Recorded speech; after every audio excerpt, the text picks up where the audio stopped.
Ya, ini apa namanya? Ini sebetulnya gawe besar nih Bu. Artinya kita juga ingin mengembalikan kebenaran sejarah juga ya. Sejarah itu ya sejarah apakah itu peradaban ya, peradaban leluhur kita, kemudian sejarah budaya dan lain-lain. Ya peradaban itu termasuk kearifan lokal jadi kan. Kearifan lokal dalam bentuk cara pengobatan itu kan. Sampai sekarang aja orang yang berkerok itu aja kan jadi permasalahan dipertanyakan orang di luar negeri. Ternyata secara klinis memang ada apa? Ada manfaat kan, banyak orang menerima manfaat. Banyak manfaat. Ya, tapi secara ilmu kedokteran modern dianggap pecahnya pori-pori dan lain-lain kan. Tapi kenyataan orang nyaman dengan itu kan. Kita ada yang tanpa dikerok belum bisa merasa fit ya kan. Nah itu perlu kita ada pengkajian, perlu penelitian secara ilmiah artinya kan. Siap. Nah di sini ya kami memang itu yang kami lakukan dengan Pak Santo ini, memang bagaimana caranya kita mengembalikan sejarah yang benar itu. Nah dalam kondisi yang Ibu Hindra ya. Siap, Bapak. Hindra akan lakukan ini sekarang artinya kita kan harus berkolaborasi nih Bu. Ya. Bekerja sama dalam arti kata secara materi. Pak Santo punya bahan untuk sebagai narasumber kan, untuk melengkapi atau membenarkan setidaknya kan sebagai referensi untuk. Iya betul Bapak. Nah untuk itu begini Bapak, kemarin itu berasal dari arahan, sebenarnya awalnya arahan dari ibu kami di Bangkalan untuk membuat pertamanya itu kan buku ini Bapak, buku batik. Nah sebenarnya ini sudah dilakukan dulu oleh tim Bayangkara Jawa Timur, jadi Ibu Kapolda Jawa Timur sudah jadi buku ini. Jadi akhirnya berkembang kepada jamu, karena jamu saat ini kan memang sedang proses untuk ke arah UNESCO tersebut. Dan saya sendiri masuk terjun di lapangan untuk salah satu tim mengumpulkan kuesioner itu untuk wilayah Jawa Timur. Kemudian dari diskusi itu diputuskanlah oleh Ibu Kajari Bangkalan untuk kita menulis tentang buku jamu itu.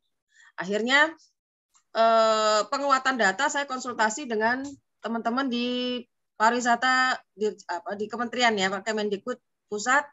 Ini harus dikemasnya bagaimana. Kemudian dia kasih saran kalau bisa buku-buku jamu itu sebenarnya sudah banyak ya Bapaknya, sudah ada, sudah banyak sekali, tapi harus punya ciri khas begitu. Ciri khasnya apa? Ya itu tadi, pendalaman sesuatu yang memang itu belum ada. Berarti kita melibatkan beberapa banyak teman-teman atau beberapa penyusun atau kontributor yang menguasai bidang tersebut untuk ikut bicara di dalam buku tersebut. Salah satu contoh penguatan Borobudur. Buku itu jamu pernah kita tulis di 20 tahun yang lalu dengan Profesor Sutaryadi membahas tentang Borobudur, tetapi hanya satu frame saja, satu lembar. Nah itu menurut saya itu kurang dalam, karena hanya bicara sekelintas jamu begitu saja, tidak bicara dalamnya usia jamu itu seperti apa, karena akhirnya tertulis di mana-mana itu hanya muncul 750 Masehi. Padahal Bapak Santo Baba menginformasikan itu sudah tercatat di catatan Fahyan ya Bapak ya. Fahyan ya, penulis yang dari Tiongkok itu mengatakan bahwa itu sudah ada tahun 4 Masehi ya Bapak ya. Sudah ada Borobudur itu. Artinya kan sebenarnya Borobudur itu lebih tua daripada tulisan yang ada di sekarang 750 itu. Nah, apa yang tercatat di Bapak Santo Baba sebelumnya sudah mulai saya tulis. Betul, sudah mulai saya tulis di dalam tesis saya di farmasi tentang ganda rusa itu. Salah satunya adalah Borobudur, tapi tidak bisa panjang, yang kita membahas tentang Buana Cakapala, tapi menginformasikan bahwa usia jamu itu tua begitu. Tetapi tidak bisa dalam, karena kami harus fokus di Papua begitu. Nah, di dalam buku jamu ini ada beberapa tokoh yang bisa kita masukkan, adalah salah satunya Bapak Santo Baba mendalami tentang Borobudur, kontributor tentang informasi tersebut, menguatkan bahwa Borobudur itu sangat tua, karena kemarin kami dapat informasi catatan dari tim peneliti UNESCO yang mengatakan bahwa Borobudur itu muncul di tahun 750 catatan jamu itu. Nah, itu menurut saya adalah sesuatu yang harus dikoreksi begitu. Tidak seperti itu gitu. Lewat buku ini. Juga kita masukkan tokoh asli dari Sumatera Barat yaitu Pak Zaiwan yang memang fokus kepada penyelamatan hutan dari 5 hektar menjadi 300 hektar di Bangka Belitung. Kemudian di Kalimantan, kemudian Sulawesi ini ada tokoh yang dia mendalami kunir hitam. Terus di Papua tokoh kepala suku di Papua. Kemudian di Flores ada Bapak Maximus itu. Nah, di Madura ada Profesor Mangesuti. Nah, data ini yang kita masukkan ke dalam buku tersebut sambil kita bicara mengenai koreksi tentang Borobudur itu. Dan karena apa? Karena koreksi itu sendirilah yang akan menguatkan sekalian dukungan bahwa jamu itu usianya nggak main-main gitu loh. Itu banyak teman-teman kawan-kawan ahli farmasi yang meragukan jamu. Tapi sekarang sudah mulai mereka berkiblat untuk mendalami jamu. Tetapi ongkos untuk masuk ke fitofarmaka itu sangat mahal. Nah, karena data klinis tadi ya Bapak, satu putaran fase klinis 1 aja sudah menghabiskan miliaran. Nah, kalau kita punya data dari data dokumentasi jamu yang mempotret masa lalu, berapa usia jamu itu, berapa data klinis yang bisa dipakai, yang disampaikan ke masyarakat. Untuk itu, sebelumnya ada catatan bahwa Profesor Joko Sumantri, seorang ahli jantung kardiovaskuler dari Jawa Timur, guru besar UNER, menginformasikan bahwa kita jangan mau dibodohi orang asing. Karena orang asing sebenarnya nggak punya apa-apa. Waktu itu saya menulis buku tentang beliau, tentang seorang dokter itu harus pragmatis, mempunyai sistem keseimbangan yang harus peduli kepada yang namanya tradisional juga gitu Bapak. Kurang lebih gambarannya seperti itu. Nah, mengenai kerjasama selanjutnya, mungkin itu bisa dikemas, mungkin usulan Bapak bagaimana, saya menyesuaikan saja begitu Bapak. Mohon izin masukan Bapak, izin arahan.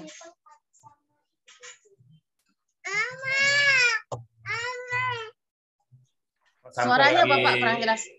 Pak Santo lagi live itu kayaknya, mungkin sinyal ya. Kita tunggu beliau. Ya menarik sih Bu, ini apa? Itu anaknya ikut ya, masih ada yang kecil. Ya itu apa namanya? Kalau memang catatan sejarah itu, apalagi kemarin kita bikin seorang ahli perhitungan tanggal tahun Saka itu ya, Pak Ahmad Kosin itu ternyata bukan 78 Masehi. Jadi kalau ngambil yang benarnya itu tahun Saka yang benar, otomatis apa namanya Borobudur tadi juga akan bukan 700 abad ke-700, bukan abad ke-7 ya. Itu luar biasa, aduh Bapak, keren banget. Soalnya mohon maaf ya Bapak ya, data yang masuk di teman-teman kesehatan itu mengatakan Borobudur itu di 750 Masehi.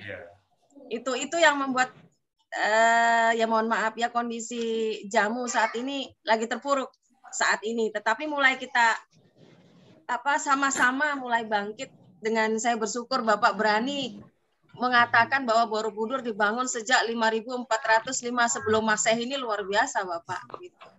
Ya, berarti usia jamu pun ikut lebih tua kan?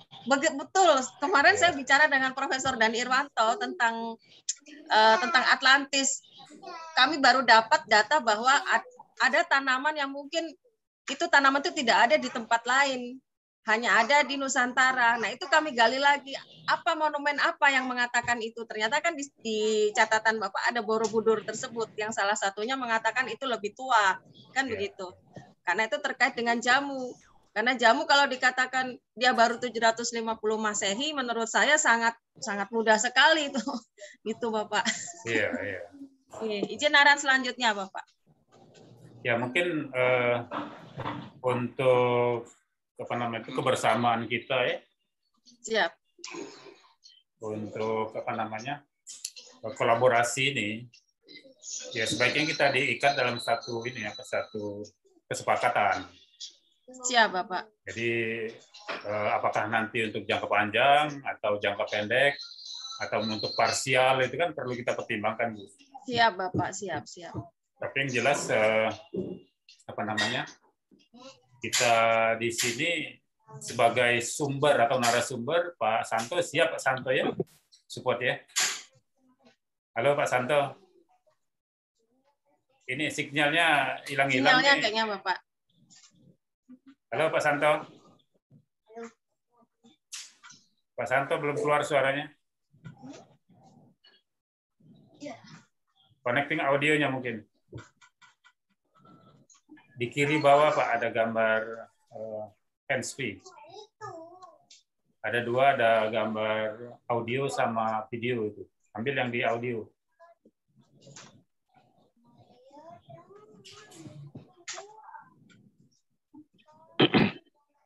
Nah, itu bisa. Pak Santo bisa monitor ya? Bisa dengar? Tes voice, Pak. Tes.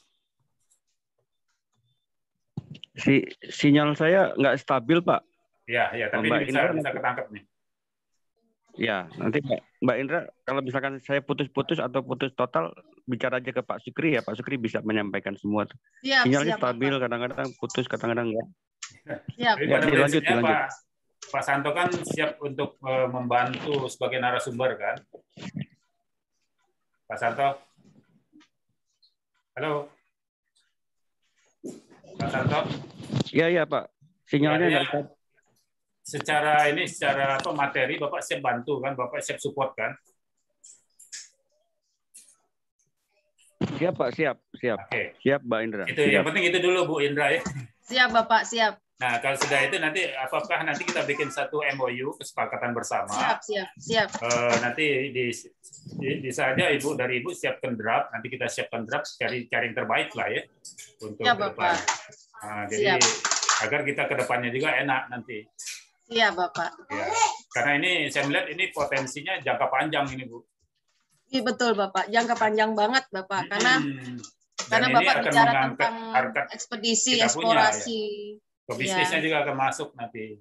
Nanti betul, kita Bapak. Juga kan ada tim branding, Bu. Untuk bagaimana bisa di televisi, di mana itu ada tim yang ngurus itu. Jadi kalau kita cuma selesai di buku kan selesai di situ. Biaya besar untuk buku itu kan selesai. Betul. Tapi kalau kita kemas lagi dalam bentuk media, nanti ada mungkin dalam bentuk film, mungkin kan atau animasi, itu akan berbeda, dia nanti akan menggema ke seluruh dunia jadi kan. Wow, keren. Siap Bapak. Dan ini akan menyedot wisatawan nanti kan, orang yang sangat penasaran silakan datang jadinya begitu kan.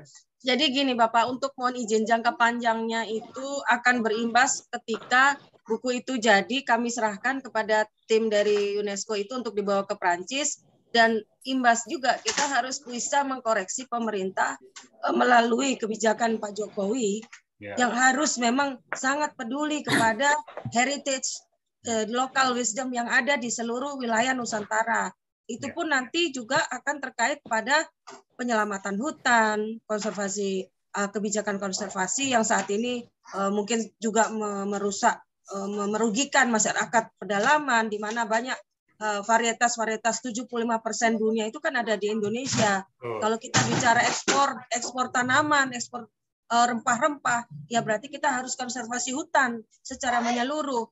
Nah, kalau kita mungkin ingin mendalami itu sebagai produk pariwisata yang internasional, berbicara mengenai heritage, ekspedisi, eksplorasi, dan segala sesuatu yang terkait dengan local wisdom, berarti kita harus mau keluar dari out of the box tadi, bicara yang tidak ada di lapangan, yang sesuatu yang produk-produk, isu-isu yang memang nyata, yang itu belum ditoleh oleh generasi masyarakat sekarang, di mana saat ini mungkin yang saya perhatikan ya mereka mulai kehilangan jati diri, Bapak. Kawan-kawan generasi milenial ini harus mengeksplor menjadi orang Korea, harus mengeksplor menjadi orang India, yang mohon maaf di Bali sendiri sudah mulai menjadi orang India, Indianisasi begitu ya. Itu kan lagi ribut itu di Bali saat ini.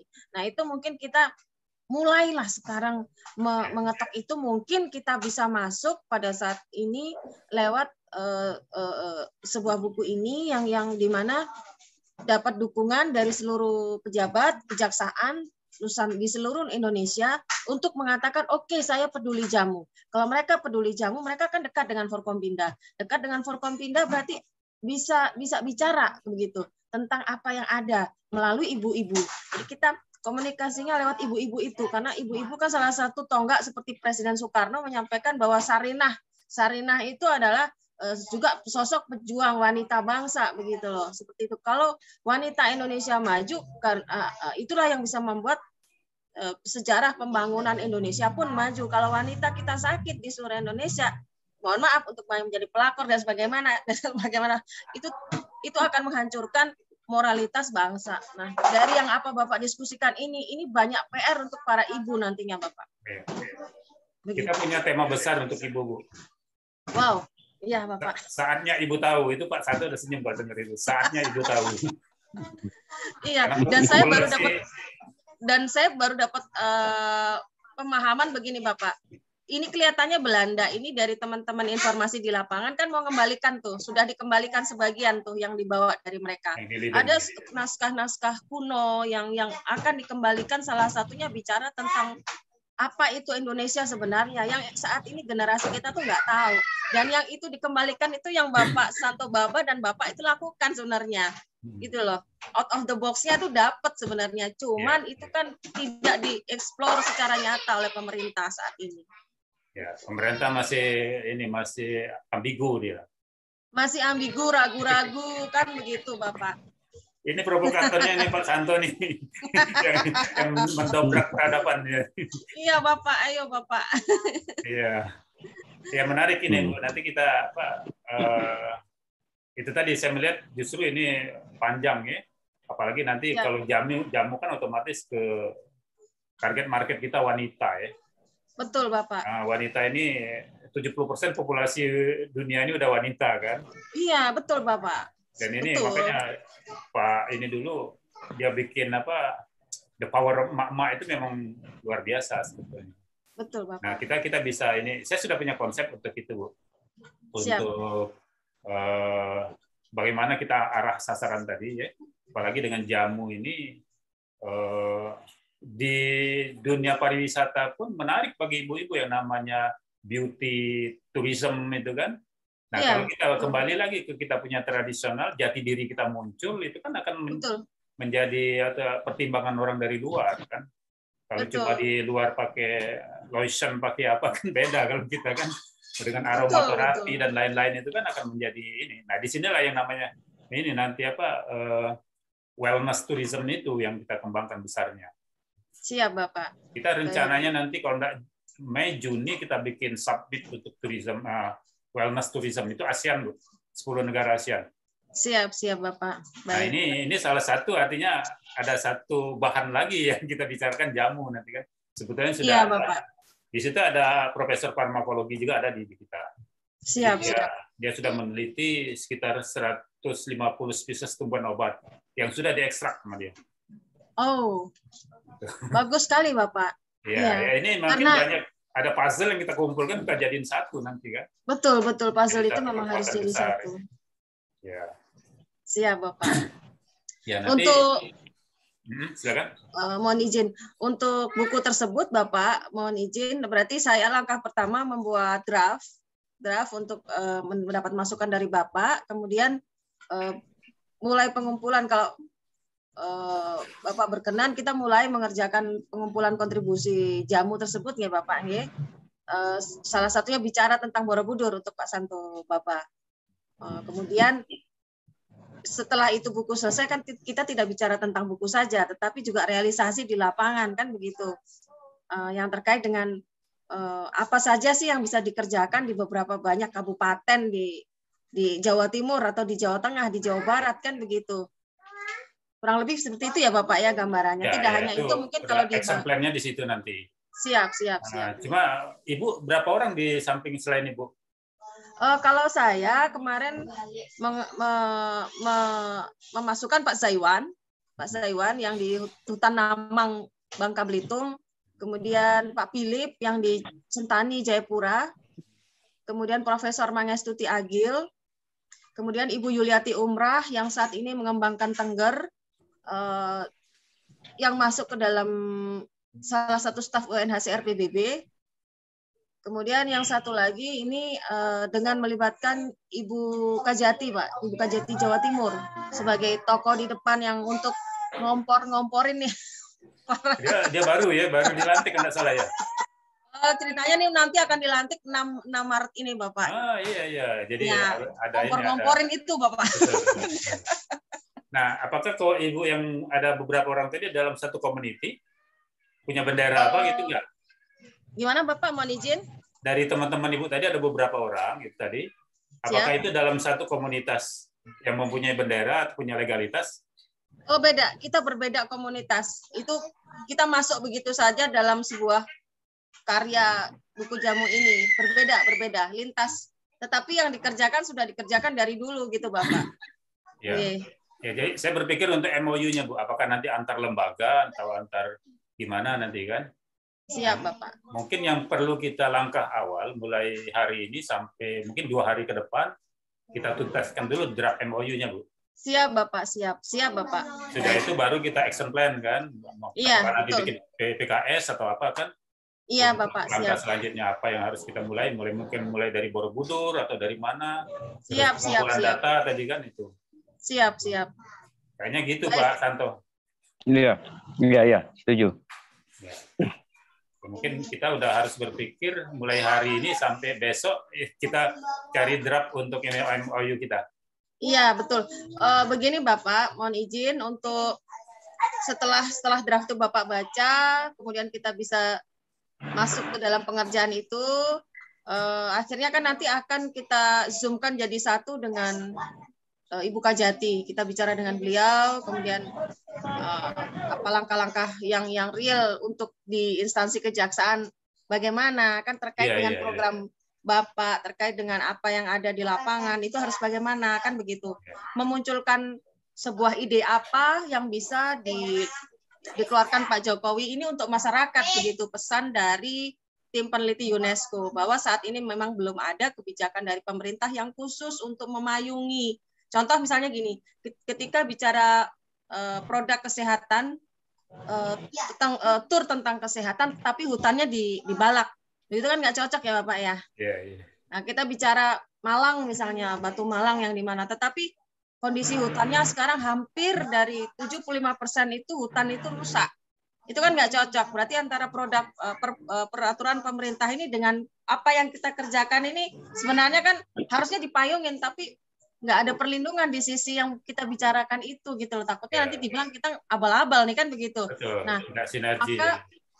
Maka dari itu perlu yang tukang kompor nih Bapak dari berbagai lini yang berbicara, yang sudah kita teriak-teriak bahwa tolong nih hutan ini di mana kita bicara jamu, bicara candi, di mana mereka bicara produk desa masyarakat, ini tolong jangan dirusak, kan begitu ya Bapak akhirnya.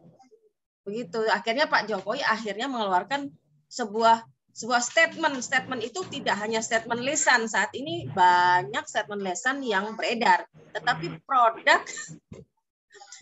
peraturannya itulah yang dibutuhkan sebenarnya. Itu yang kemarin kami dapat masukan dari tim peneliti UNESCO bahwa belum ada, karena di Papua sendiri kan sekarang banjir ya Bapak ya. Banjir karena perusahaan Korea masuk membabat hutan di sana. Itu yang sungguh kami sangat sedih saat ini. Ya itu kayaknya menariknya ditemain nanti apa local wisdom itu tadi kan. Dari local wisdom itu kan akan banyak sekali yang bisa ini. Artinya si pemerintah kan harus berpikir ke situ kan arahnya nanti. Iya. Kemudian apa cagar budaya tadi ya masuk budaya, karena pemerintah juga memperhatikan revitalisasi untuk bangunan-bangunan heritage, gitu kan? Betul Bapak. Nah itu kita masuk nanti kan heritage itu masuk apakah itu keraton dari kesultanan atau mungkin para candi-candi itu yang akan jadi PR besar mereka kan? Betul Bapak. Iya kurang lebih itu Bapak, mohon izin yang bisa kami sampaikan hari ini.